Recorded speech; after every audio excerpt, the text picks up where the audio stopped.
ഇന്ന് നമുക്ക് ഏത്തപ്പഴവും റവയും കൊണ്ട് നല്ലൊരു അടിപൊളി പലഹാരം തയ്യാറാക്കാം. നമ്മളിവിടെ 3 ഏത്തപ്പഴം എടുത്തിട്ടുണ്ട്. നല്ലതായിട്ട് പഴുത്ത ഏത്തപ്പഴമാണ് ഞാനിവിടെ എടുത്തിരിക്കുന്നത്. ഇതിൻ്റെ ആ തൊലിയൊക്കെ കളഞ്ഞിട്ട് ചെറുതായിട്ടൊന്ന് കട്ട് ചെയ്തെടുക്കണം. സ്റ്റവ് കത്തിച്ചൊരു പാൻ സ്റ്റൗവിലോട്ട് വെച്ച് കൊടുത്തിട്ടുണ്ട്. ഇതിലോട്ട് നമുക്ക് 1 ടേബിൾ സ്പൂൺ നെയ്യ് ഒഴിച്ചു കൊടുക്കാം. ഇനി ഈ നെയ്യ് നന്നായിട്ടൊന്ന് ചൂടാവണം. ഇപ്പോൾ ഈ നെയ്യ് നല്ലതായിട്ട് ചൂടായി. ഇതിലോട്ട് നമുക്ക് 2 ടേബിൾ സ്പൂൺ അണ്ടിപ്പരിപ്പ് ചേർത്ത് കൊടുക്കാം. ഞാനിത് ചെറുതായിട്ടൊന്ന് കട്ട് ചെയ്തെടുത്തിട്ടുണ്ട്. ഇത് തികച്ചും ഓപ്ഷനിലാണ് കേട്ടോ, ചേർത്ത് കൊടുത്തില്ലെങ്കിലും കുഴപ്പമൊന്നുമില്ല. ഇനി ഇതിൻ്റെ കളർ ചെറുതായിട്ടൊന്ന് ചേഞ്ചായി വരുന്നവരെ ഇതൊന്ന് ഇളക്കി കൊടുക്കണം. ഇപ്പോൾ ഇതാ നോക്കിക്കിയതായി അണ്ടിപ്പരിപ്പിൻ്റെ കളറൊക്കെ ചെറുതായിട്ട് ചേഞ്ച് ആയിട്ടുണ്ട്. ഇത്രയും മതി. ഇനി നമുക്ക് ഇതിലോട്ട് കുറച്ച് തേങ്ങ ചിരകിയത് ഇട്ട് കൊടുക്കാം. ഞാനിവിടെ അരക്കപ്പ് അളവിൽ തേങ്ങയാണ് എടുത്തിരിക്കുന്നത്. ഈ തേങ്ങ ഇട്ട് കൊടുത്ത് 1 മിനിറ്റ് നേരം ഒന്ന് ഇളക്കി കൊടുക്കാം.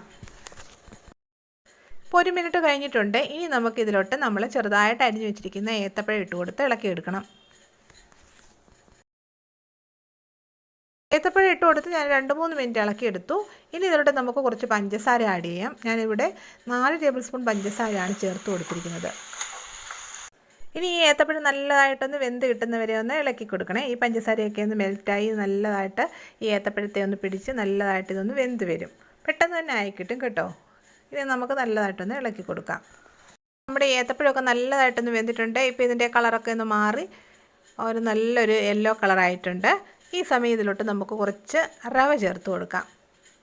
ഞാൻ ഇതിലോട്ട് ചേർക്കുന്നത് 1 കപ്പ് റവയാണ്. ഈ റവ ഉണ്ടല്ലോ ഒന്നിച്ചിട്ട് കൊടുക്കണ്ട, 2 ബാച്ചായിട്ട് ഇട്ട് കൊടുത്തിട്ട് ഒന്ന് ഇളക്കിയെടുക്കുക, അല്ലെങ്കിൽ ഇത് ഇളക്കാൻ പ്രയാസമായിട്ട് വരും.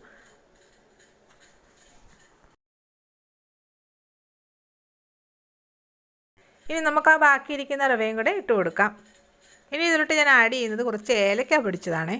ഞാൻ ഇതിലോട്ട് 1 ടീസ്പൂൺ ഏലക്ക പൊടിച്ച് ചേർത്ത് കൊടുക്കുന്നുണ്ട്. അപ്പോൾ നമ്മുടെ ഈ പലഹാരത്തിന് നല്ലൊരു ടേസ്റ്റും അതുപോലെ മണവും ഉണ്ടാവും. ഇനി ഇത് നന്നായിട്ട് ഇളക്കിയെടുക്കണം. ഇനി നമുക്ക് സ്റ്റൗ ഓഫ് ചെയ്യാം. എന്നിട്ട് ഇതൊരു പാത്രത്തിലോട്ട് മാറ്റണം കേട്ടോ.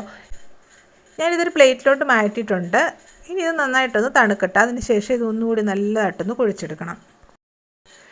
ഇതിപ്പോൾ ഒന്ന് ആറിയിട്ടുണ്ട്. ഇനി നമുക്കിത് ശരിക്കും ഒന്ന് കുഴിച്ചെടുക്കാം. കൈ ഉപയോഗിച്ച് ശരിക്കും ഇതൊന്ന് കുഴിച്ചെടുക്കണം.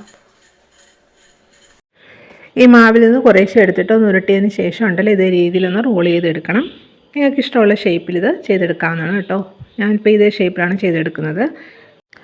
ചൂടായിരിക്കുന്ന എണ്ണയിലോട്ട് നമുക്ക് കുറേശ്ശെ ഇട്ട് കൊടുത്തിട്ടൊന്ന് വറുത്തെടുക്കാം. ഇട്ട് കൊടുത്തിട്ട് 2 മിനിറ്റ് കഴിഞ്ഞിട്ടൊന്ന് ഇളക്കിയിട്ട് കൊടുക്കണം കേട്ടോ. അങ്ങനെ തിരിച്ചും മറിച്ചുമൊക്കെ ഇട്ട് കൊടുത്ത് നല്ലതായിട്ടൊന്ന് കളർ ചേഞ്ച് ആകുമ്പോൾ നമുക്കിത് എണ്ണയിൽ നിന്ന് മാറ്റാം. ഇതേ രീതിയിൽ എല്ലാം ഒന്ന് ഫ്രൈ ചെയ്തെടുക്കണം. അപ്പോൾ എല്ലാവരും ഉണ്ടാക്കി നോക്കിയിട്ട് നിങ്ങളുടെ അഭിപ്രായങ്ങൾ കമൻറ്റ് ചെയ്യാൻ മറക്കരുതേ.